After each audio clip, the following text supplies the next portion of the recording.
Tout le monde, vous allez bien? Oui, vous? Oui, Oui. merci. Vous avez passé une bonne fin de semaine? Oui. Oui. Oui, excellent.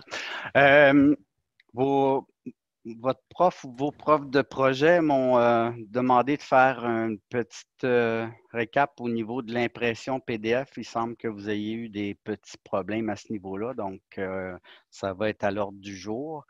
On va parler du projet qu'on va faire cette session-ci, puis on va faire un petit tour de table là, sur ce que vous avez fait en projet résidentiel l'année passée. Donc, premier truc, j'ai déposé dans Léa, je viens tout juste, là, c'est tout chaud, ça sort du four, euh, les fichiers qu'on a besoin pour le cours 4. Donc, là-dedans, vous allez retrouver un bon nombre de documents qu'on va consulter ce matin. Le premier, et non le moindre, c'est en fait, je me suis aperçu que dans le gabarit AutoCAD, il y avait une petite erreur au niveau des numéros de pièces, au niveau des styles de lettrage. Euh, une erreur qui s'est glissée dans ce fichier-là. Euh, mais en fait, je me demande pourquoi, parce que dans Intranet, le DWT qu'on utilisait l'année dernière, c'est la bonne version. Donc, je ne sais pas, ce fichier-là, il y a une petite erreur dedans, ce qu'on a téléchargé le cours dernier ou quand on a fait notre profil. Donc, j'ai mis la bonne version dans votre fichier cours 4. Donc, assurez-vous que ce petit DWT-là, vous venez tout simplement le glisser dans votre répertoire dans lequel votre profil va aller chercher ce document-là. Donc, ça va être bien important de le faire. On a amorcé des mises en page au dernier cours, donc on aura tout simplement à soit transférer nos mises en page dans le nouveau gabarit ou insérer les informations qu'on a de besoin pour corriger le tir. Donc ça, je ferai une petite démo de ça. Commençons par le DWT. Donc le DWT, moi, dans mon disque dur, je m'étais fait un petit répertoire que j'avais appelé tout simplement gabarit. Donc, mon profil fait le lien avec ce répertoire-là. Donc, c'est là-dedans que je vais aller déposer mon nouveau ou ma mise à jour de gabarit. Donc, si je viens chercher mon document que j'ai téléchargé tantôt, donc au cours 4, donc fichier cours 4, moi je l'ai décompressé, c'est un fichier zip, donc il y a plein de trucs dedans. Et celui qui m'intéresse, c'est le gabarit. Donc, ce que je vais faire, je vais prendre ça, je vais le copier. Donc, bouton droit de souris, je peux lui dire de le copier.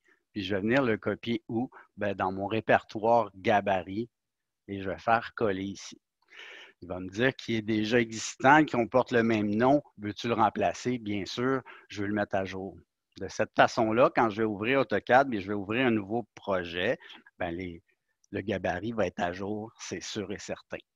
Est-ce que ça va pour tout le monde, cette procédure-là? Oui. Oui. Oui, Oui. excellent. Donc, assurez-vous de le faire. C'est très important pour la suite des choses et pour tous les projets que vous allez faire. Donc, euh, deuxième point à l'ordre du jour, ça c'est enregistré de toute façon, donc vous pourrez, si jamais quoi que ce soit, le revoir.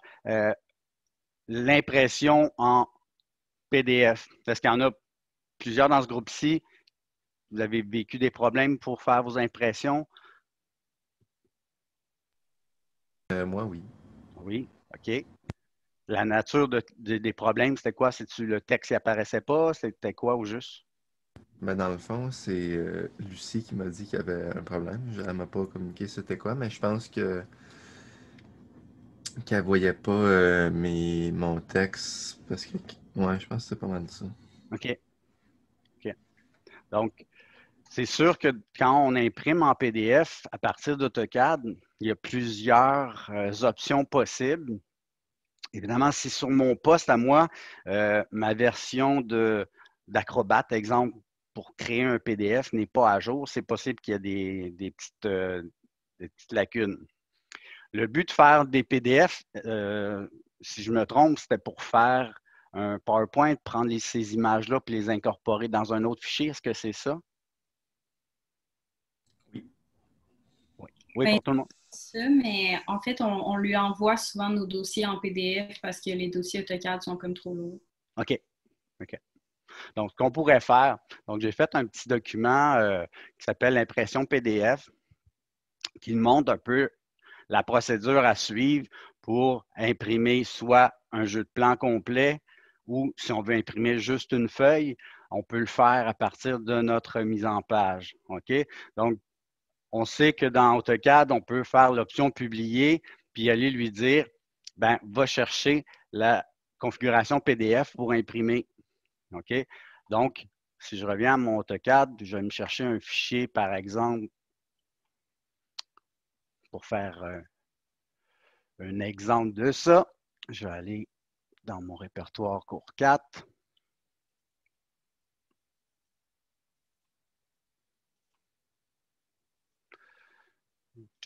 Donc, un plan pour test d'impression. On va prendre ça, par exemple. Donc, si j'ai une mise en page imprimée, on peut d'emblée sélectionner notre onglet puis aller faire notre gestionnaire de mise en page. Donc, on a juste une page à imprimer. C'est mon plan 1 que je veux avoir, par exemple. Ben, je peux faire modifier ici. Là, il me dit imprimer au CRD. Évidemment, l'imprimante chez nous, chez moi, on n'a pas ça. Donc, on peut lui dire ici tout de suite que je veux imprimer en PDF. Donc, vous avez plusieurs choix selon la configuration de vos postes. Donc, on a Microsoft tout PDF. On a Adobe, si vous avez la suite Adobe sur vos postes. Sinon, on a l'option DWG to PDF. Donc, si je prends cette option-là, par exemple, évidemment, je vais choisir mon format de page, je vais lui dire de le centrer comme d'habitude. Ça c'est la même procédure. Ce fichier-là, c'est un vieux fichier, donc je vais m'assurer qu'il prend la bonne table d'impression. Donc, normalement, vous ne devriez pas avoir ce petit symbole-là. Donc, voilà. Donc, j'ai pris ma table d'impression CVM 2017. Et toujours bon de faire un aperçu. Donc, avant d'envoyer un fichier PDF, ben, je vais m'assurer que mon texte est là. S'il n'est pas là, ben là, on va vérifier si mes calques sont activés, etc. Normalement, ce que je vois à l'écran, c'est ce qui va être dans mon PDF. Donc, toujours bon de faire un aperçu avant. Puis là, si je fais OK, bien, je vais pouvoir là, ma mise en page est faite. Si je fais impression de cette page-là, bien, cette page-là va s'imprimer en PDF sans problème. Donc là, moi, j'ai juste géré mon gestionnaire d'impression pour préparer mon impression. OK? Donc, c'est pour ça que je fais toujours des aperçus pour voir si ça coïncide avec ce que je veux. Donc, évidemment, si je faisais imprimer, bien là, il va faire le PDF automatiquement. OK? Si j'ai plusieurs mises en page à faire, bien, je vais aller dans Publier. Et là, je vais choisir les mises en page que je veux imprimer parce que je veux toutes les combiner en un fichier. Je vais m'assurer que c'est bien vers PDF. OK? Parce que si mon traceur ici, c'est choisir le traceur que j'ai mis dans mes mises en page et je n'ai pas changé en PDF chacune de mes pages, bien là, il va imprimer, il va essayer d'imprimer un fichier, il va essayer d'imprimer une feuille sur votre imprimante, etc. Donc ici, je peux lui dire, même si je n'ai pas choisi le PDF dans mes mises en page, mes 12 mises en page qui sont là, je peux lui dire, ben, je veux que tu les transfères en PDF. OK? Puis là, je vais faire publier, puis il va faire un fichier avec toutes ces pages-là. Évidemment, dans les sections qui sont ici, j'ai plusieurs onglets. C'est à moi de choisir celles que j'ai de besoin. Puis s'il y a des éléments que je ne veux pas, ben, je les enlève tout simplement en les sélectionnant, puis en cliquant supprimer. Donc, ça va enlever de ma liste les éléments qui sont à proscrire, à ne pas imprimer finalement. OK? Bon, ça, je vais fermer ça. Si jamais votre PDF, dans votre aperçu, vous ne voyez pas le texte, une autre façon de s'en sortir, c'est de faire des captures d'écran. Donc, on peut se servir de l'image qu'on a à l'écran parce que exemple, ce plan-là, j'aimerais ça avoir le plan qui est à l'écran, m'en faire une image, puis l'amener dans PowerPoint, par exemple. Ben, à l'aide de mon gestionnaire d'impression, je peux faire à l'écran, donc je vais retourner à mon gestionnaire ici, je vais cliquer sur modifier. Bon, il est toujours en PDF, parfait. Mais ce que je vais faire, c'est que je vais lui demander de me le montrer, comment ça s'imprime à l'écran. Donc, à l'écran, c'est comme s'il était imprimé quand je suis sur ma mise en page. Donc, afficher les styles de tracé. Donc, si je fais ça, mon image est devenue en blanc. Évidemment, si je fais une capture d'écran, ça va être noir sur blanc. Ça peut être intéressant dans certains cas, mais si ce n'est pas ça que je veux, ben, je pourrais très bien dire, hey, moi, mon fond d'écran, on se souvient qu'on peut changer la couleur. Ben, allons la remettre en blanc pour le besoin de la cause.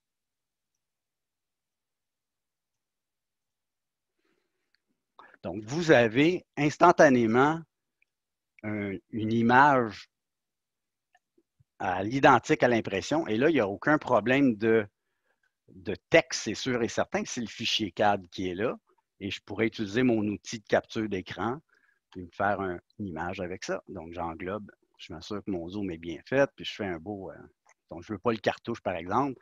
Ben, je viens de me faire une image que je vais pouvoir intégrer directement dans mon PowerPoint. Je n'ai pas besoin de conversion de PDF ou quoi que ce soit. C'est une image que j'enregistre tout simplement, enregistrer sous, et je donne un nom à mon image. Donc, ça, c'est une façon qu'on peut utiliser pour créer des mises en page PowerPoint ou InDesign ou peu importe, Word, peu importe le logiciel que vous voulez utiliser pour faire vos mises en page. Donc, en tout temps, moi, à l'écran, je peux conserver cette façon de voir mon plan-là. Sinon, ben, je peux revenir en tout temps dans mon gestionnaire. J'en ai plus besoin de ça. Moi, bien souvent, ce que je fais, c'est que je vais me faire une double mise en page. Une que je vais appeler plan 1 image, puis l'autre, il doit être en couleur tout simplement. OK? Donc, mais disons qu'on n'a plus besoin, je peux retourner dans mon gestionnaire d'impression et simplement désactiver, afficher le style de tracé. Et mon plan revient comme avant. Et je peux retourner dans mes options pour remettre mon fond en noir pour bien voir mes couleurs.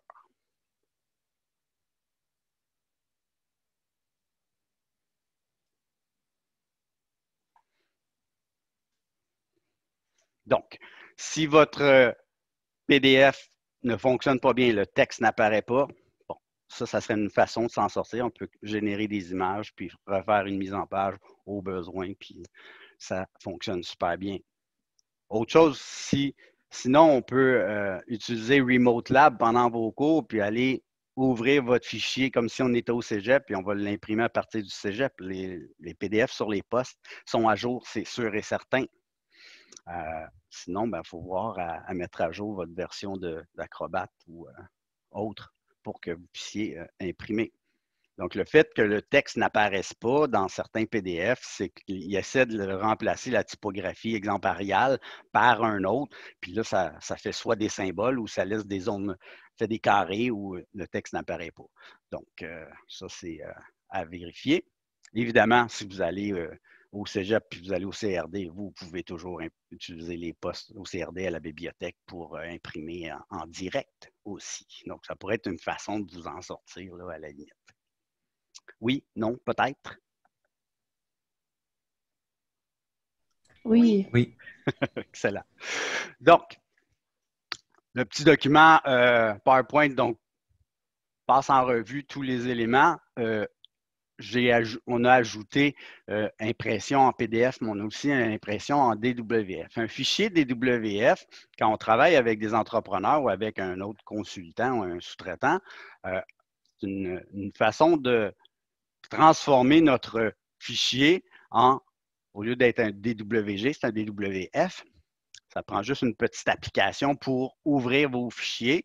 Donc, il n'y a pas besoin d'avoir AutoCAD sur son poste ou sur sa tablette, peu importe. Ça prend un DWF Viewer, donc il va nous permettre de voir le plan. On peut allumer, éteindre les calques, pareil comme si on était dans AutoCAD, mais on ne peut pas modifier votre plan. Donc, avantageux, votre plan est sécurisé, mais on peut transmettre l'information. Donc, l'impression va se faire de la même façon.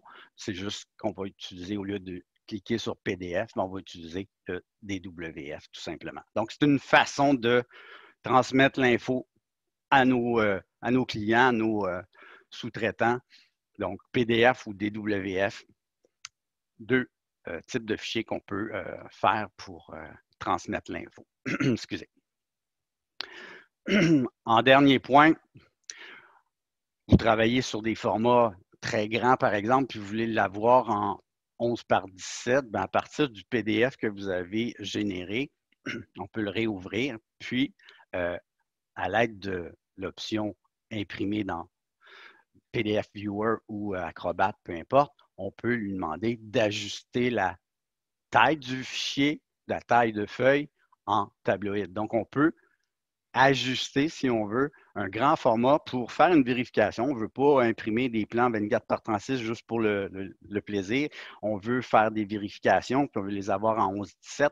Ça serait une façon de faire à partir du PDF que vous avez déjà imprimé. Donc, on l'ouvre, puis quand on est dedans, on fait comme si on l'imprimait à nouveau, mais on peut à ce moment-là changer la taille en tabloïd au lieu de l'avoir en 24 par 36, par exemple. Donc, ce serait une façon de réduire la taille rapidement à partir d'un fichier qui est déjà fait.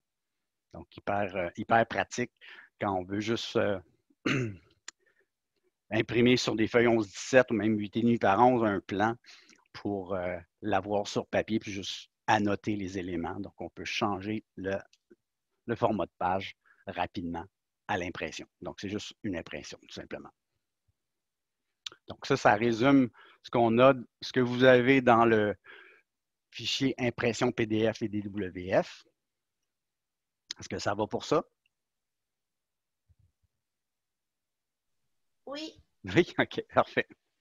Donc, si vous avez des problèmes d'impression, vous pouvez m'en faire part. Là, on peut, même si on est à distance, pallier aux problèmes, vous aider finalement. OK. Deuxième point à l'ordre du jour, un troisième point, finalement, ça va quand même assez rapidement. C'est en fait, je vais aller chercher mon document.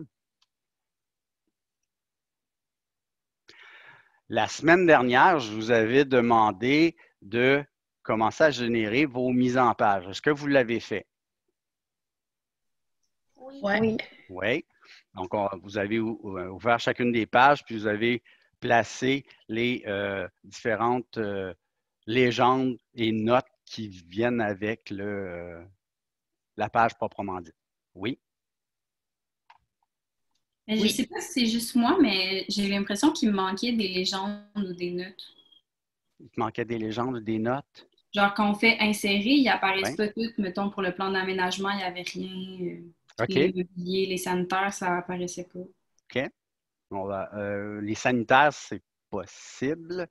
On va aller voir. Donc, normalement, si je fais par liste dans mon document courant, ça, c'est le même document que vous avez fait. Donc, on a les mises en page, on a les notes et légendes pour construction, démolition, ébénisterie, électricité. Après ça,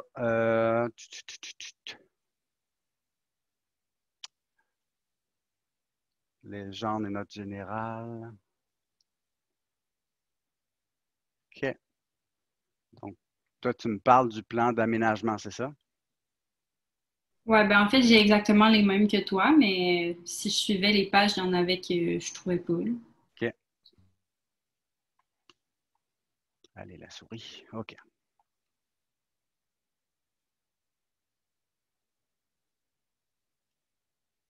Bon, évidemment, la légende de mobilier n'est pas très grosse, hein, on s'entend. C'est juste du texte, puis juste m'assurer qu'on a bien les mêmes documents. C'est possible que dans le premier gabarit, on avait un problème, juste vérifier.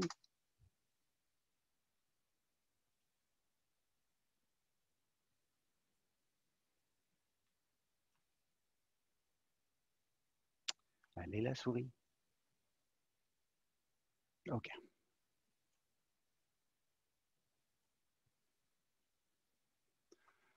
Aménagement, est-ce qu'on l'avait dans l'autre?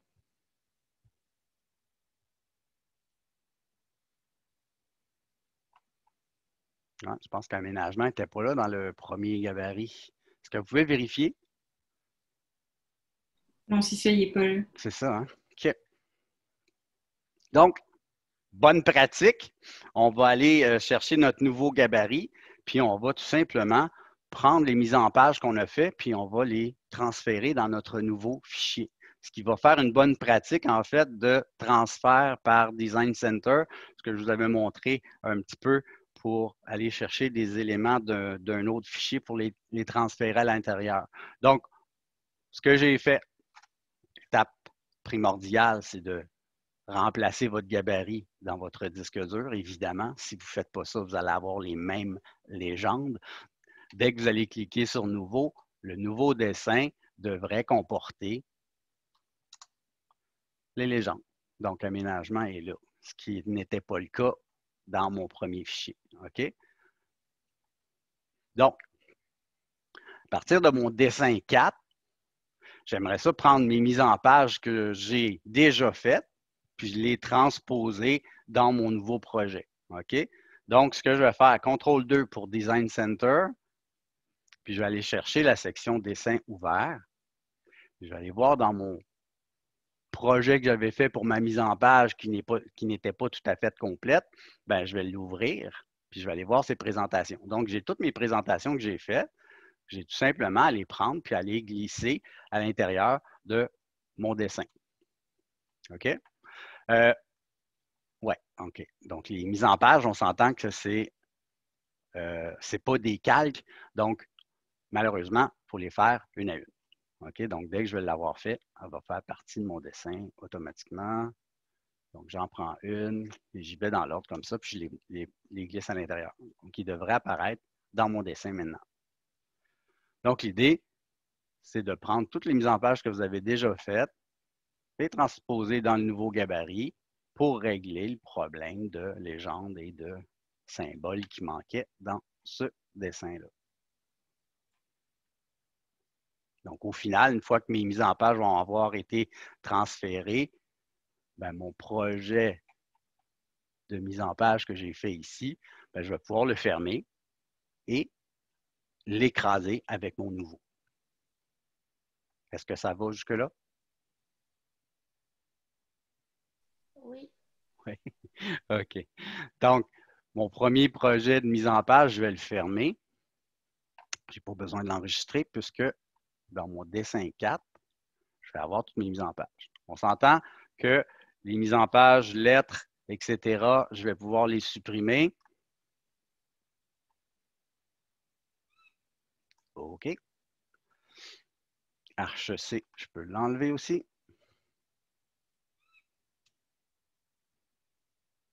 Je peux garder la arche D au cas où et la placer à la fin, mais je vois mes mises en page que j'ai transférées dans ce fichier-là. Ben, moi, je l'ai enlevé. J'ai fini mes mises en page de toute façon. Donc, voilà, j'ai toutes mes pages. Ce fichier-là, je vais le renommer et je vais écraser mon ancien. Donc, mon matricule, mon nom, projet 1, mise en page, ça va être le nom de mon fichier. Donc, je vais être certain que maintenant, j'ai le bon gabarit pour mon projet. Donc, ça, c'est une procédure que vous devez faire pour apporter le correctif pour que vous puissiez avoir en main toutes les données. Histoire de rendre ça un petit peu plus visuel, ce que j'ai fait dans votre petit baluchon pour le cours 4, vous avez l'exemple de, en fait, le corrigé, si on veut, de chacune des mises en page avec la disposition de nos légendes, etc. OK? Donc, ce que j'ai fait, je vous ai fait un petit PDF qui s'appelle Projet 1 mise en page. Puis là, vous avez chacune des mises en page avec la disposition. Puis si vous remarquez, je me suis fait des petites lignes guides là, pour m'aider à positionner mes légendes, positionner mon texte. Donc, je peux me faire des lignes guides comme ça pour venir positionner, disposer mes légendes et mes notes. Ceci à remarquer, évidemment, si je prends l'exemple du plan d'électricité, pour l'instant, je n'ai pas de plan positionné, mais c'est en fait la disposition qu'on devrait avoir idéalement quand on fait nos mises en page. On va faire la sélection des symboles qu'on va avoir besoin pour notre projet. Elle va être sûrement plus courte, puis on va sûrement pouvoir la mettre ici et faire une grande colonne. Donc, dans un monde idéal, je vais essayer de centraliser en une colonne tous les éléments que j'ai besoin. Si ça prend plus de place, comme c'est indiqué, bien, je vais pouvoir les mettre à côté tout simplement. Donc, il faut garder en tête que ça, c'est une mise en page préparatoire, puis on va la disposer selon les éléments qu'on va avoir répertoriés ou avoir ajustés, adaptés en fonction de notre projet. OK? Donc, ces lignes guides-là, c'est une ligne, en fait, que j'ai placée directement sur ma mise en page. Je vais aller chercher mon petit document. OK. Donc, ces lignes-là pourraient, à la limite, rester là. Ça ne dérangerait rien, mais évidemment, quand je vais avoir terminé mes mises en page, je vais pouvoir les effacer. C'est des lignes de construction. Je ne sais pas si vous remarquez, si je fais un zoom puis je m'éloigne, mes lignes s'allongent automatiquement. Donc, ça date peut-être d'un petit peu longtemps, mais j'avais montré ça quand on faisait des élévations. C'est une ligne qu'on appelle une ligne infinie. Si on vient dans le dessin ici, vous avez des lignes droites qui sont de longueur infinie. C'est-à-dire que c'est des lignes de construction qu'on vient tracer. Puis l'avantage de ces lignes-là, c'est que je n'ai pas besoin de sélectionner la longueur. Elle va s'allonger avec le zoom que je vais faire à mon écran. OK? Donc, qu'elle soit verticale ou horizontale, c'est à moi de choisir. Puis je viens la positionner à l'endroit où je veux l'avoir. Donc, exemple, j'en veux une ici en bas. Je viens la positionner. C'est une ligne que je peux décaler et les marges qu'on a sélectionnées, nous, c'est un demi-pouce. OK? Donc, c'est vraiment un demi-pouce qu'on place tout autour de nos légendes, de nos notes, etc. Oui? Non? Peut-être? Oui. Donc, c'est un petit truc pas rapide. Évidemment, si je ne veux pas qu'ils s'impriment ces lignes-là, on va choisir comme calque, soit fenêtre de présentation. On sait que ça ne s'imprime pas. Est-ce que vous connaissez d'autres calques qui ne s'impriment pas dans nos dessins?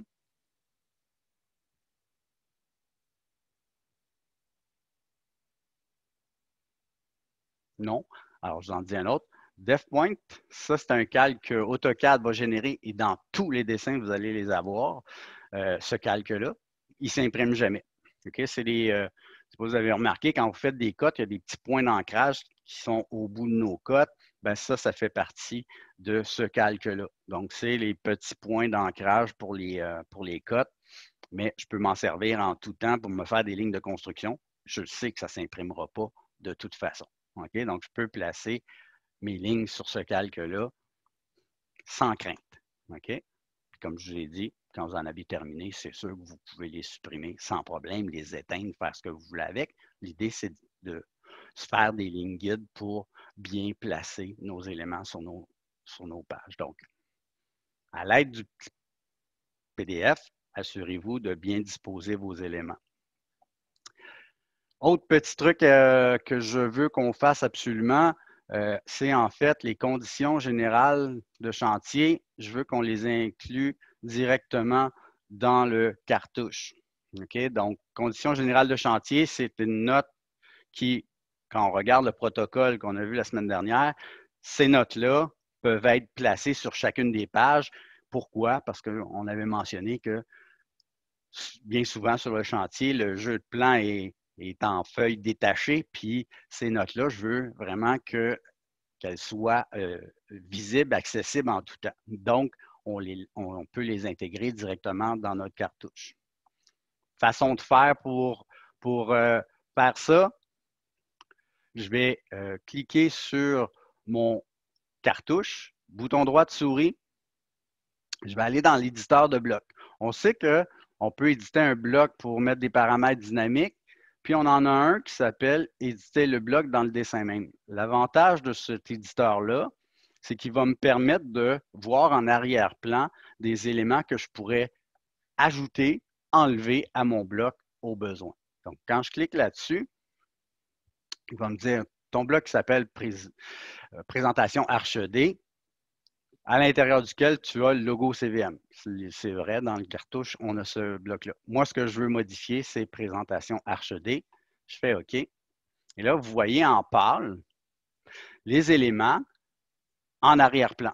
OK? Tout ce qui est en highlight ou en ligne visible font partie du bloc proprement dit. Ça veut dire que si je veux intégrer ces éléments-là, bien, il va falloir que je les ajoute. Donc, je vais aller dans mon tableau totalement au bout ici. Et là, on a plusieurs options. Donc, ajouter des éléments, supprimer des éléments de mon bloc. Donc, dans ce cas-ci, je veux ajouter. Je vais ajouter quoi? Bien, je veux ajouter ma note ici, mon titre.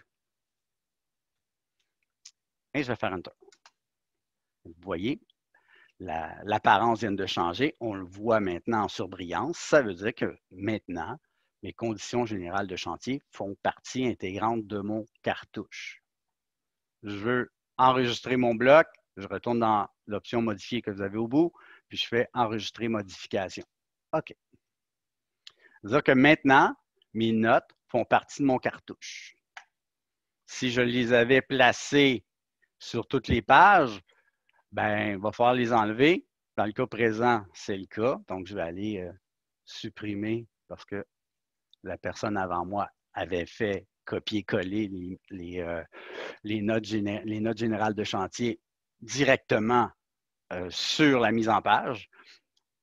Mais là, on sait très bien que dans mon cartouche maintenant, c'est déjà là. Donc, si j'insère une nouvelle page, les conditions générales de chantier feront partie intégrante de mon cartouche. Okay? C'est ce que je veux. Pourquoi je fais ça? C'est qu'imaginez que je veux ajouter un élément à ces conditions générales de chantier-là, puis que j'ai fait du texte, que j'ai copié-collé sur chacune des pages, bien, si j'ai fait une erreur dans mon bloc de texte, malheureusement, il va falloir que je le fasse à chacune des pages, la correction. Tandis qu'ici, si je veux aller modifier un élément, bien, je vais rentrer à nouveau dans mon éditeur de bloc. Puis je peux aller changer le texte. Donc, exemple, cette note-là, je ne la veux plus. Bien, je peux la supprimer, puis elle va se supprimer automatiquement sur chacune de mes mises en page, puisque c'est le même bloc qui est répété sur chacune de mes pages. Oui, non, peut-être? Eh bien, moi, c'est une question. Oui, vas-y. C'était quoi dans l'onglet dans Nouveau? Je ne sais pas si vous pouvez. L'onglet dans Nouveau.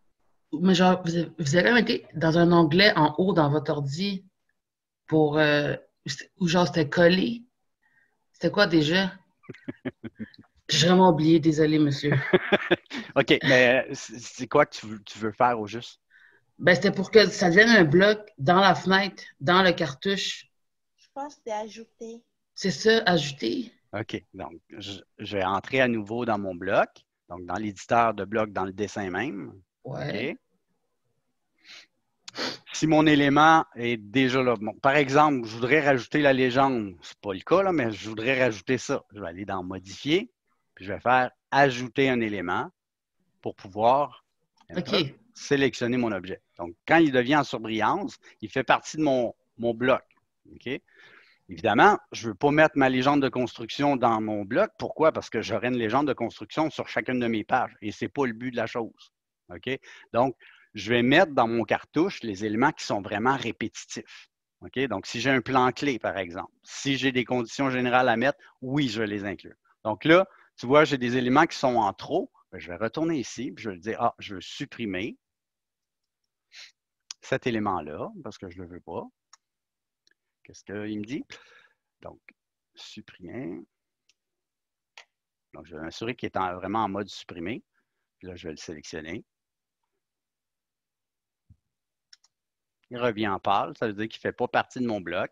Et là, si j'enregistre mon bloc, je vais avoir tous les éléments qui sont en surbrillance, ça veut dire qu'ils font partie de mon bloc Arche-D. Donc, je fais enregistrer les modifications. OK. Mon bloc est complet avec mes notes à l'intérieur. Oui, non, peut-être. Ouais, c'est bon, merci. C'est bon?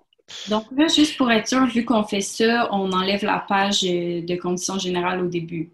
En fait, pour ce projet-là, effectivement, on ne mettra pas de notes générales, une feuille vraiment avec toutes les notes générales dessus. On va avoir assez de place pour, bon, ça c'est les conditions, mais on va avoir des notes sur chacun des plans. Donc, on va avoir la place pour les mettre. Donc, on peut effectivement omettre la page de notes générales qui va être juste après la page titre. On peut, dans ce cas-là, c'est écrit dans le protocole, si vous avez, dépendamment de l'ampleur de votre projet, suffisamment de place pour mettre vos notes générales directement sur vos plans, ben, on n'a pas besoin de faire une page sur laquelle on va toutes les regrouper. On va les mettre vraiment directement sur nos pages.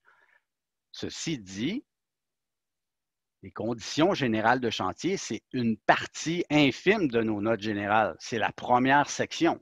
Celle-là, on la met sur toutes les pages. Tandis que, exemple, sur mon plan de construction, bien, je vais avoir les notes générales de construction, je vais avoir les notes générales de fini, je vais avoir les notes générales pour chacun des plans. Sauf aménagement, il n'y a pas vraiment de notes générales, là, à moins d'avis contraire.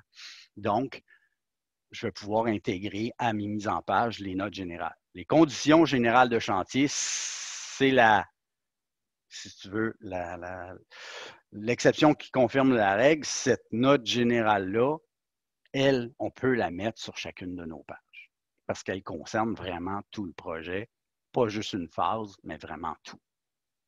Est-ce que ça va? Oui, super, merci. Excellent. Donc ça, mais en fait, quand même plusieurs correctifs à apporter là, à nos préparations de mise en page. Je vous avais demandé aussi de faire une arborescence. Est-ce que tout le monde, vous a créé une arborescence type pour vos projets? Oui. Oui. Donc, c'est important parce qu'on va en avoir besoin de cette arborescence-là. Moi, bien souvent, quand je fais des projets, je me fais une arborescence type, puis je ne mets rien dedans. Là. Donc, j'ai juste des dossiers dans lesquels je vais avoir, je vais revenir, FedEx 1. Juste pour être sûr.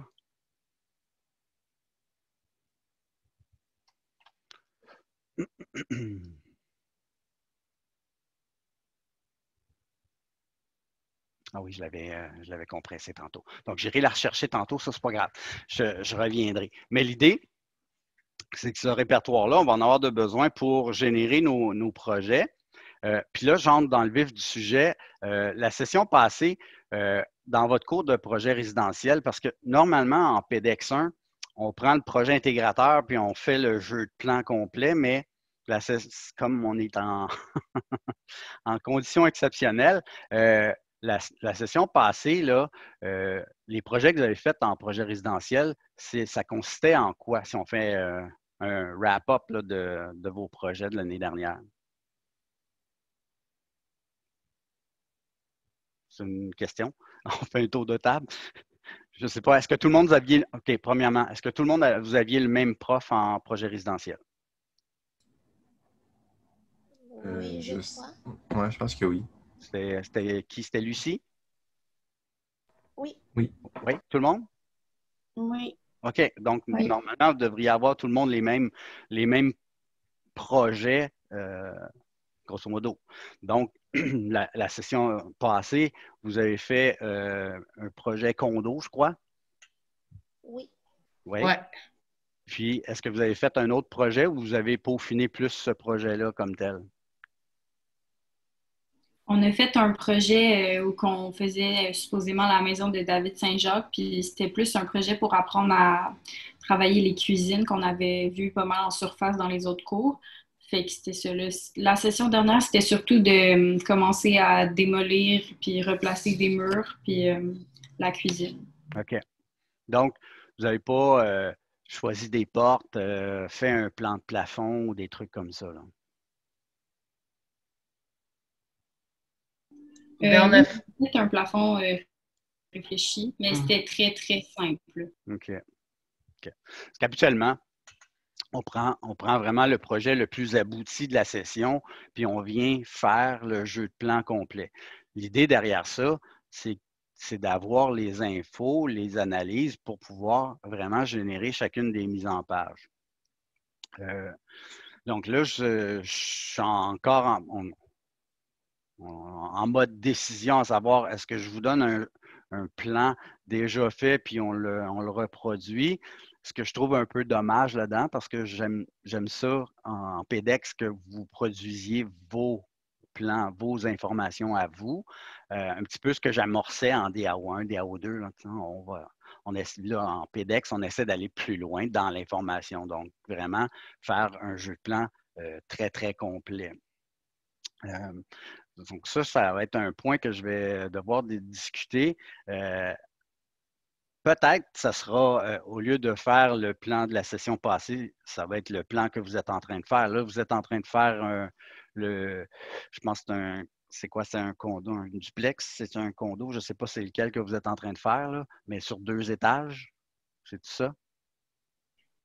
Non, en fait, en ce moment, on a repris le même projet avec David Saint-Jacques, puis on adapte la maison parce que la grand-mère, elle a des besoins particuliers à mobilité réduite, puis elle OK. va habiter avec eux. OK. OK.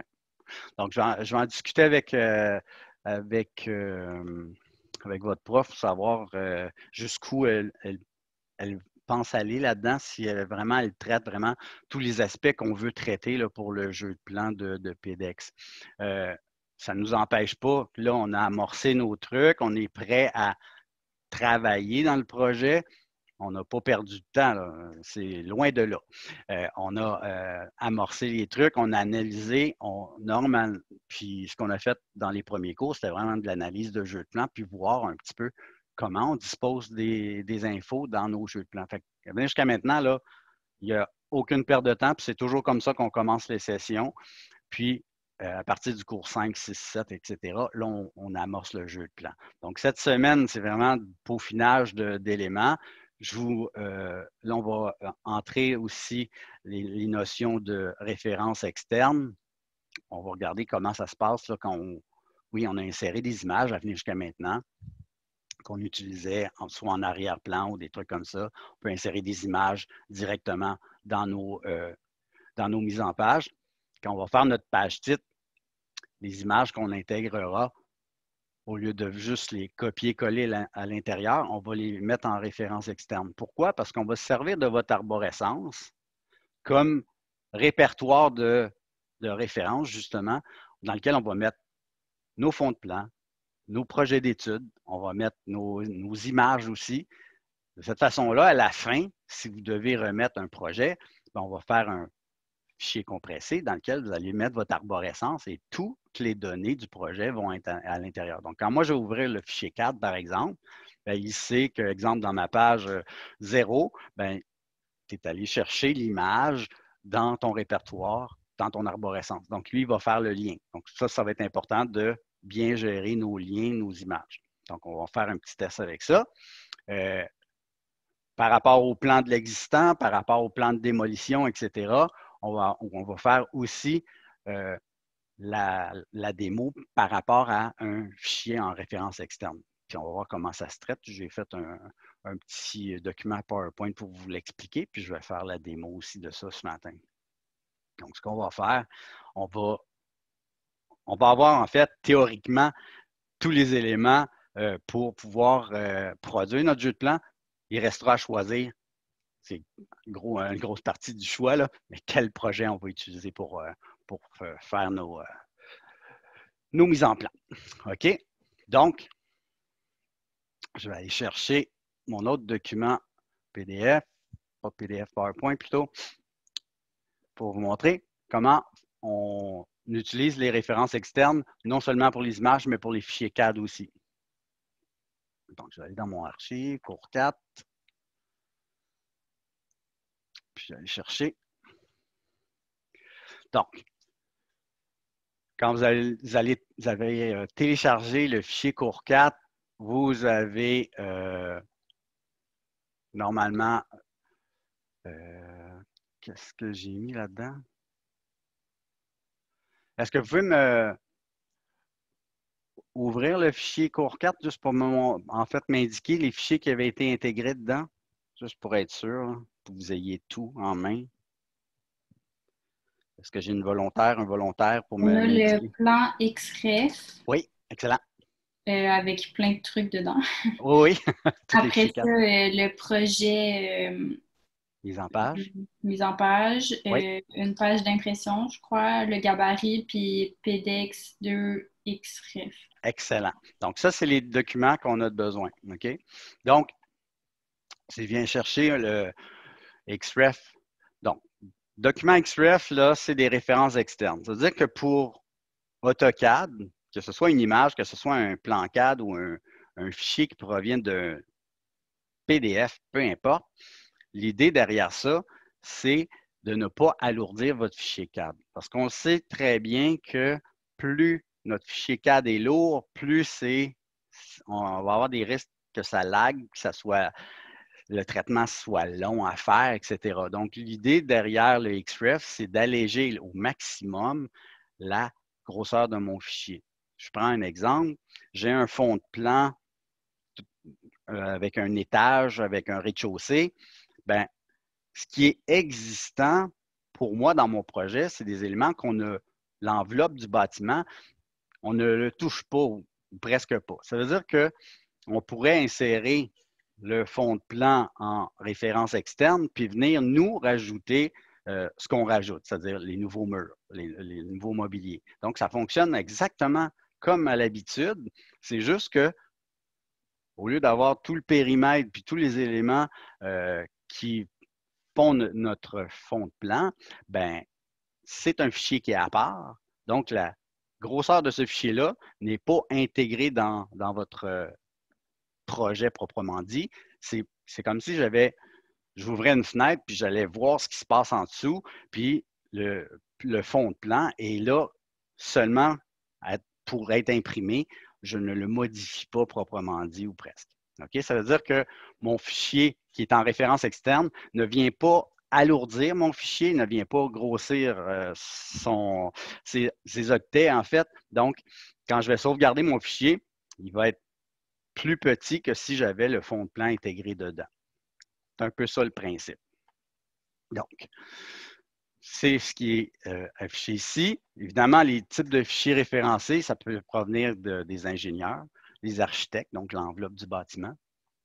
Donc, la structure, les cloisons extérieures, les fenêtres extérieures, etc. Ça va être nos fichiers qui seront en référence. Donc, l'avantage, c'est ce que je mentionnais tantôt. N'augmente pas la taille. Principalement, c'est vraiment ça. C'est qu'en fait, ça n'augmente pas la taille de votre dossier CAD. Les étapes, on sait que quand on va dans Insertion, on peut attacher une image. Bien, ça va être le même principe. Je vais attacher mon fichier AutoCAD. Évidemment, idéalement, ce que je vais faire, c'est que je vais activer mon calque 0. C'est le même principe quand vous insérez une image. Là, habituellement, on va l'insérer sur le calque 0. Ça, c'est notre étape principale. Après ça, on peut aller chercher. Donc, ce répertoire que je vous ai remis XREF, là, c'est les documents que vous avez là. Donc, on va faire une petite démo. Là, on va tous les insérer, puis on va voir comment traiter ces différents documents-là. Quand on les attache, bon, évidemment, on peut lui donner son point d'insertion. On va choisir le mode association. Pourquoi? Parce que je veux que les différents éléments soient liés les uns aux autres. Puis quand je vais ouvrir la référence externe, ben, elle va pouvoir servir de référence dans un autre projet. Donc, imaginez qu'on travaille en équipe, puis on est 5 à travailler sur le même projet. On peut imbriquer les fichiers des autres en référence externe. Puis, si mon collègue vient changer dimension d'une fenêtre, bien, dans mon fichier, je vais voir une petite alerte me disant « Ah, le fichier haute ossature, par exemple, a été modifié. » Si tu le mets à jour, tu vas voir les modifications qui vont être apportées. Donc, ça veut dire que chaque intervenant peut travailler dans on peut appeler ça une maquette ou dans notre projet. Donc, les éléments qui vont être traités par les sous-traitants ou par nos collègues vont être mis à jour au fur et à mesure. Puis, je n'aurai pas besoin de me casser la tête avec cette portion de dessin-là. Je sais que si j'ai un collègue qui travaille là-dessus, c'est comme ça qu'on travaille dans les bureaux, en définitive. Aussi, dans les types d'accès, bon, évidemment, c'est pour ça qu'on travaille avec une arborescence. On va toujours placer nos documents au même endroit, puis on va sauvegarder notre projet dans notre arborescence aussi. Puis dans notre dessin, bien, lui va faire un lien avec, exemple, mon plan de base. Je vais aller chercher mon plan d'existant. Je vais aller chercher mon plan d'aménagement, etc. Puis je vais pouvoir les imbriquer les uns aux autres. Les types de chemins d'accès, bien évidemment, on peut mettre aucun chemin d'accès. Donc, chemin d'accès complet, chemin d'accès relatif. Le plus commun, c'est le chemin d'accès relatif. En fait, l'idée, c'est que mon fichier de base devrait être dans mon arborescence à un endroit, puis il va faire les liens entre mes différents fichiers que je vais incorporer. Donc, on va faire un petit test, voir ce que ça donne. Donc, je vais vous faire une petite démo de ça. Je reviens à AutoCAD. Je vais fermer mes projets. Je vais enregistrer parce que j'ai fait des modifications dedans. Ça, je n'ai rien changé. Et je vais me partir à un nouveau projet. Donc, encore une fois, assurez-vous que vous avez fait votre mise à jour du gabarit pour avoir le bon fichier. Dès que je fais le nouveau, j'ai maintenant mon dessin de base qui s'ouvre, à l'intérieur duquel je vais pouvoir insérer, attacher mes différentes images. Donc, ce que je vais faire, je vais tout de suite lui donner un nom, donc enregistrer sous.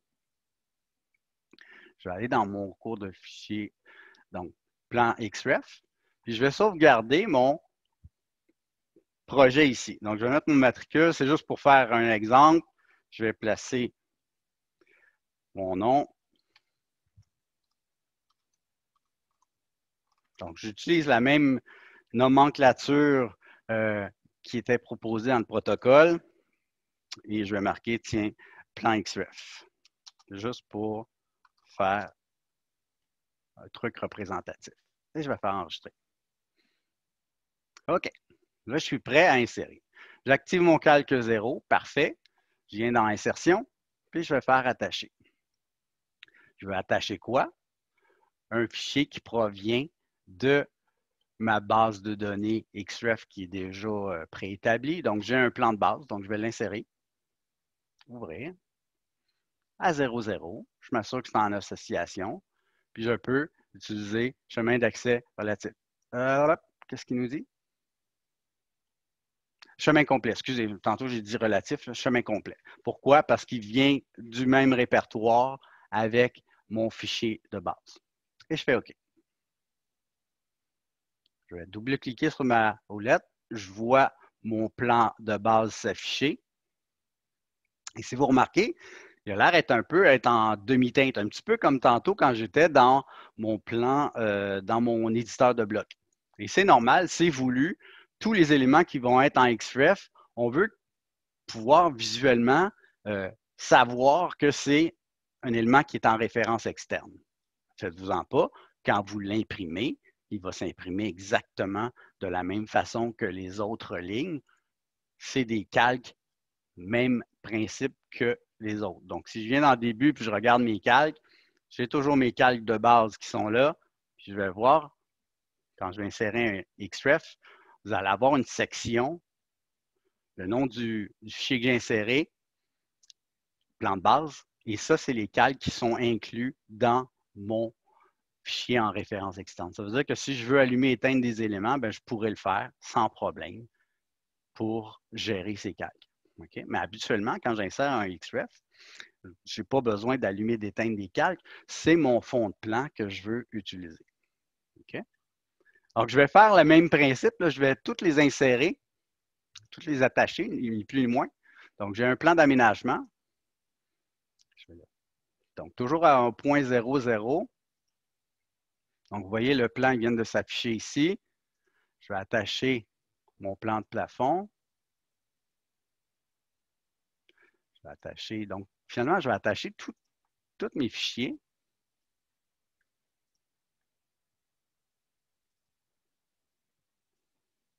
Donc, j'ai vraiment un plan complet maintenant qui est totalement en référence externe. Ça veut dire qu'ils sont tous en pâle. OK? Évidemment, dans mon projet à moi, si c'est moi qui ai fait l'aménagement, ben là, je l'ai attaché, mais ça serait peut-être le fun qu'il fasse partie de mon projet. Donc, j'aurai l'opportunité de dire, ah, moi, l'aménagement, c'est moi qui traite ça. Je ne veux pas qu'il soit en référence externe. Je veux vraiment que ça soit mon projet à moi. Ben, je pourrais changer son mode en cliquant sur l'édition des références. Donc, si je clique là-dessus, ouais, je peux aller changer donc, je vais aller dans les options, excusez. Donc, moi, je veux voir les différents noms. Donc, exemple, le mobilier, là, c'est moi qui le traite. Ça veut dire que je ne veux pas qu'il soit associé, je veux qu'il soit lié. Donc, lié, c'est quoi la différence?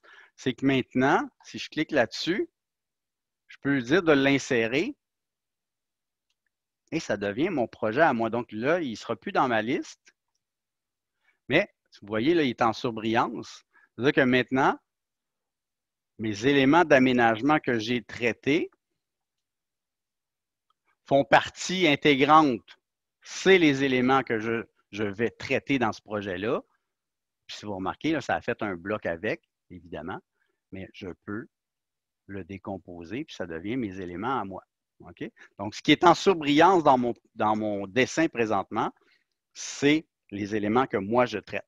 S'il y a quelqu'un qui travaille sur le contour ou le périmètre de mon édifice, puis il fait une mise à jour, puis il le sauvegarde dans le répertoire source, bien, les changements vont se porter automatiquement. Donc, on va avoir un petit message dans le bas disant « Ah, l'élément plan de base a été modifié. » Clique ici pour le télécharger, puis il va se mettre à jour automatiquement. Donc, c'est la façon qu'on travaille dans les bureaux. Chaque dessinateur, chaque intervenant dans le projet va avoir sa portion, puis on peut les assembler de cette façon-là. L'important dans ces projets-là, évidemment, c'est que tout le monde place son plan à partir d'un point de référence, donc le point exemple 00, puis on vient insérer chacune des portions à traiter là-dedans. Donc, ça pourrait être le même principe, là. Le plan de plafond, je veux pouvoir l'intégrer, le lier, bien, je fais la même chose, je l'insère. Ça devient des calques non plus en référence externe, ça devient vraiment des calques que je vais pouvoir allumer et éteindre. La preuve, si je viens ici, puis je fais OK, je vais éteindre le nouveau mobilier, par exemple.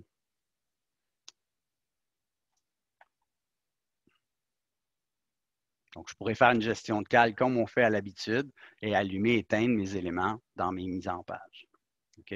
Donc, le fichier reste, le traitement du fichier reste identique. Puis le gros avantage, c'est que si je sauvegarde mon projet présentement, puis je faisais l'addition de 378K, 65K, etc., puis je faisais un projet complet où tous les éléments font partie intégrante du projet, bien, j'aurais un fichier de 2 MB et plus, versus là, présentement, j'aurais juste la portion aménagement en termes d'espace disque. Donc, j'aurais un fichier beaucoup plus petit pour le même fond de plan au final à l'impression. Oui, non, peut-être. À tester, à essayer. Oui. Okay. Donc, ça va être de cette façon-là qu'on va utiliser cette session-ci. Peu importe le fond de plan qu'on va faire, on va avoir notre fond de plan de base qu'on va toujours insérer, attacher en référence externe, puis on va venir plaquer par-dessus nos différentes phases, donc le mobilier, la construction, etc., pour pouvoir faire nos mises en page. Donc, ça va être le principe qu'on va utiliser cette session-ci.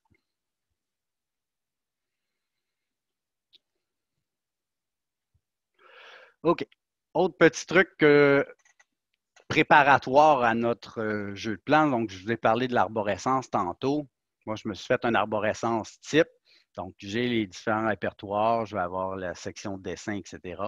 Donc, évidemment, la section qui va avoir le plus d'infos pour notre cours, bien, ça va être la section dessin puis émission, évidemment. Donc, dans la section dessin, dans le dessin de base, bien, je vais mettre mes fonds de plan. Là, moi, je vous donne un gabarit dans lequel vous avez déjà tous vos cartouches, toutes vos légendes, etc. Mais dans les bureaux, on a une arborescence de cette façon-là, pour exemple, un type de projet résidentiel, commercial, bureau, institutionnel, etc. Chaque arborescence va comporter des éléments différents. Dans le sens où je peux avoir ici, dans ma section cartouche, là, présentement, il n'y a rien, mais je pourrais très bien mettre les formats Arch-C, Arch-D, etc. Donc, au lieu d'avoir un gabarit qui est très lourd, qui comporte tous les éléments essentiels à tout jeu de plan, bien, je peux aller chercher, exemple, un cartouche dans ma section cartouche ici. Okay? Je peux aller chercher des légendes, exemple. On va calculer des superficies, on va les déposer là. Donc, on fait un fichier là, pour calculer les superficies, on va le faire. On va enregistrer notre document avec toutes les polylignes qu'on va avoir fait, avec tous nos calculs. Si on a des tableaux de porte, on va les glisser là. Donc, si je fais un exemple à partir de mon gabarit que j'ai à l'écran, puis j'aimerais ça remplir mes sections de mon arborescence, bien, ce serait tout simplement d'extraire, exemple. On va faire l'exemple pour un cartouche. Si je viens ici, puis je fais, on se rappelle comment extraire un bloc d'un dessin. La commande, c'est W-bloc. Je peux aller chercher un bloc, par exemple, puis je dis, OK, moi, là, je vais avoir ma présentation Arch-C.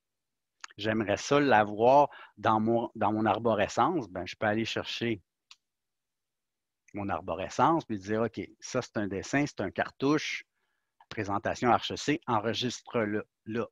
Donc, de cette façon-là, j'aurai dans mon arborescence, dans ma section cartouche, ma présentation Arch-C. OK? On vous constitue un gabarit qui a trop d'éléments pour faire un projet proprement dit. Dans la toute fin, évidemment, on va pouvoir purger nos dessins pour éliminer les éléments qu'on ne se sert pas. Mais, par principe, pour avoir des dessins beaucoup plus légers, on pourrait utiliser notre arborescence puis glisser tous nos éléments là-dedans. Donc, notre dessin de base est relativement beaucoup plus petit en termes d'espace, en termes de taille, mais je peux aller chercher les différents éléments. Comme vous faites un peu quand vous allez chercher des documents dans Intranet, dans Vclodash, par exemple, bien, vous pouvez. L'arborescence, c'est exactement la même chose. OK? Donc, moi, ce que je vous demanderais cette semaine, à titre d'exemple, c'est dans votre arborescence, vous faites une arborescence pour votre projet. Donc, mettez la nomenclature. Donc, votre matricule, votre nom, projet 1, puis vous venez déposer dans les sections les différents éléments. Donc, les exemples qu'on pourrait utiliser dans notre projet. S'il y a des légendes, des symboles, des trucs que vous ne retrouvez pas, mais qui sont dans Vclodash, qu'on a fait en DAO2. Je fais un exemple. Moi, j'aimerais savoir le tableau de mobilier. Bien, venez le déposer dans votre section légende. Vous allez pouvoir y avoir accès. Okay? Donc, préparez les différents éléments pour vos jeux de plan. Donc, juste pour se pratiquer à faire la chose. Donc, c'est des éléments préparatoires. Donc, si vous ne l'avez pas déjà fait, je vous suggère de le faire, l'arborescence. Vous avez le PowerPoint dans les cours 2. Donc, ça, c'est important à faire. C'est ce que je vais ramasser au final, à la toute fin. Okay? Dans notre section dessin, on a une section qui s'appelle études fort intéressante dans le sens où, moi, ce que je fais quand je fais un projet, on on peut ne pas se casser la tête avec notre gestion de calque quand on est en train de faire une étude ou en train de faire plusieurs tests de planification. Ben, la section études sert à ça. C'est-à-dire que je vais ouvrir un dessin, je vais faire des tests, des propositions, je peux en faire plusieurs, puis je vais venir faire des sauvegardes dans ma section études. Puis quand je vais être prêt à faire mon projet final, ben, je vais aller chercher dans études les propositions qui ont été acceptées, puis là, je vais faire mon projet final. Donc, la section études, là, peut comporter des centaines de fichiers, puis c'est vraiment des exemples de planification, des exemples de conception, des exemples de trucs, de détails que j'ai amorcés, que j'ai proposés aux clients. Bien, c'est là-dedans que je dépose tous mes documents. Encore une fois, les documents qui vont être là, je ne veux pas me casser la tête à faire de la gestion de calque. Fait que j'ai copié plusieurs fois mon plan. Puis oui, je vais m'amuser avec mes dispositions de mes éléments dans mes fichiers. Puis c'est à ça que ça sert la section études. Donc, c'est une façon de travailler qui nous permet de rapidement pour sketcher des trucs, faire des propositions. Puis au final, on va aller chercher notre info là-dedans. Donc, c'est un petit peu la façon qu'on travaille là, dans les bureaux. Évidemment, on aura la dernière section, en fait, la section émission. Bien, on a émis un plan pour la phase préliminaire, pour la phase construction, pour la phase soumission. Puis, la dernière phase sera l'émission pour la construction. Donc, cette arborescence-là là, est pratique pour toutes les phases de notre projet. Évidemment, dans vos cours, vous allez faire de la planification, de la conception, etc. Bien, vous allez avoir les répertoires déjà faits. Puis c'est comme ça qu'on travaille, qu'on organise notre travail, si on veut, dans les différents bureaux. Est-ce que ça va pour tout le monde? Oui. Je suis pas sûre que je comprends. Genre, personnellement, j'avais déjà fait mon arborescence, mais là, tu veux qu'on ajoute des trucs dedans, mais on ne sait pas c'est quel projet, fait que je suis pas sûre que je comprends. OK, mais là, l'idée, là, c'est des éléments qu'on pourrait avoir de besoin. Donc, tu vas dans Intranet, il y a des blocs que tu trouves intéressants. Donc, dans mon répertoire, tu les prends, tu viens les glisser là.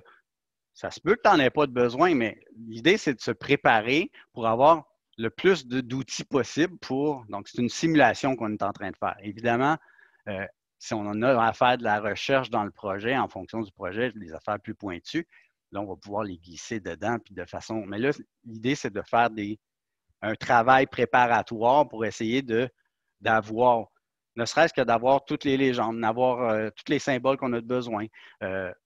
Donc, l'idée, c'est de faire un petit peu de recherche, puis de donner des exemples dans l'arborescence que je vais ramasser au final, là,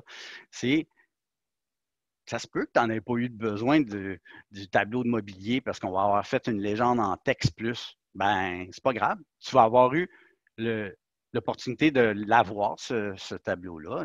Tu vas avoir fait une présélection au cas où. Puis l'idée, c'est de se pratiquer finalement à faire de la recherche puis remplir notre arborescence avec les documents qu'on pense avoir besoin. Puis, cette arborescence-là, au final, ça se peut que la section dessin, là, je la réutilise, je vais la réutiliser pour faire un autre projet, mais ma recherche est toute là. Tous mes symboles sont déjà tous là. Donc, moi, ce que je suggère de faire, c'est, je sais qu'on les a dans le gabarit, mais si, exemple, par inadvertance, on a purgé un dessin, purgé une légende, on ne l'a pas. Comme tantôt, le truc d'aménagement, on ne l'avait pas. OK? Mais si dans mon arborescence, là, j'ai toutes les légendes, même si je l'ai effacé dans mon projet actuel, je sais que je peux aller la rechercher dans mon arborescence. Donc, l'idée, c'est ça. C'est d'avoir l'information à proximité. Je le sais que dans mon arborescence, je les ai, ces documents-là. Je vais pouvoir, je sais que ça a l'air un peu abstrait, mais j'essaie de vous donner des trucs pour vous aider. En fait, c'est plus de la prévention. Oui, absolument. Tout à fait. OK? Donc, La semaine dernière, on avait fait qu'est-ce qu'il nous restait à regarder là, la semaine dernière? On a fait l'analyse des jeux de plans. Est-ce que vous aviez rempli la liste de vérification? Oui, non, peut-être. Je pense pas. OK. Je vais juste faire un petit je vais arrêter le partage 2 secondes. Je vais aller voir les documents qui nous restaient à voir puis je vous reviens. D'accord?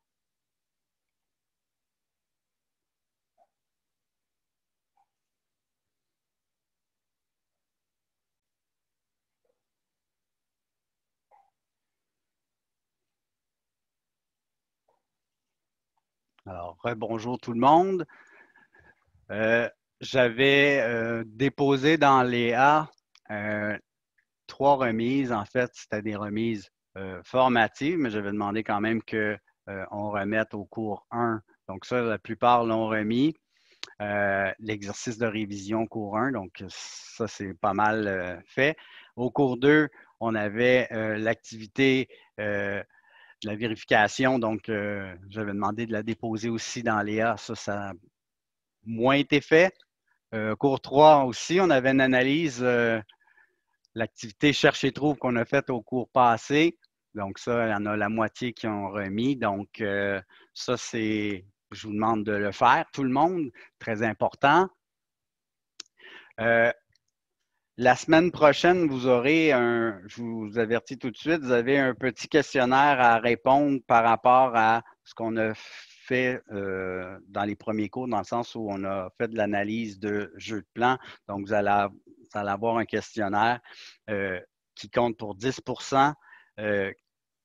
Donc, de l'analyse de jeux de plan, donc un questionnaire. Donc, à travers tous les exercices qu'on a fait depuis le début, je vais aller chercher des questions ici et là. Puis, il n'y a rien de nouveau. C'est juste en fonction de jeu de plan, du protocole, l'analyse qu'on a fait depuis le début. Donc, un petit questionnaire que vous devrez répondre en début de prochain cours. Donc, comme je vous ai mentionné tantôt, il reste à choisir le fond de plan que vous allez utiliser cette session-ci. Donc, ça, c'est ma job à moi cette semaine. Donc, pour aujourd'hui, ce que vous avez à faire, assurez-vous que votre arborescence est faite, que tous les documents, si ce n'est déjà fait, remettez les différents documents que j'ai demandés. Essayez donc pratiquer les XREF. Assurez-vous que les trucs que j'ai donnés pour l'impression PDF, ça fonctionne bien. S'il y a quoi que ce soit, revenez-moi avec ça pour qu'on puisse rectifier le tir. J'ai mentionné, Lucie m'a demandé de vous guider là-dedans. Ben, je tiens à ce que personne soit laissé pour compte à savoir pour imprimer en PDF ou quoi que ce soit. Donc, assurez-vous que ça fonctionne bien. C'est ça votre job cette semaine. Donc, cours a été écourté cette semaine, mais profitez du temps qui vous est qui est libre pour compléter tous les exercices. Donc, vous avez du temps, là, profitez-en pour terminer vos documents pour que ça soit parfaitement. Les mises en page, là, replacez vraiment parfaitement chacune de vos légendes. Intégrez vos conditions générales de chantier à l'intérieur de votre cartouche si ce n'est déjà fait pour que quand on débute le jeu de plan, on soit paré puis qu'on n'ait pas de questionnement là, qu'est-ce que je mets sur la page? Non, non, on les a toutes faites. OK? Donc, l'idée, ça va être de produire le jeu de plan de façon le plus efficace possible. Donc, c'était ça mon but préparatoire au jeu de plan. Donc, ce qui me bug un peu cette session-ci, c'est qu'on n'ait pas eu de projet intégrateur la session passée, puisque c'est ça qu'on utilise habituellement.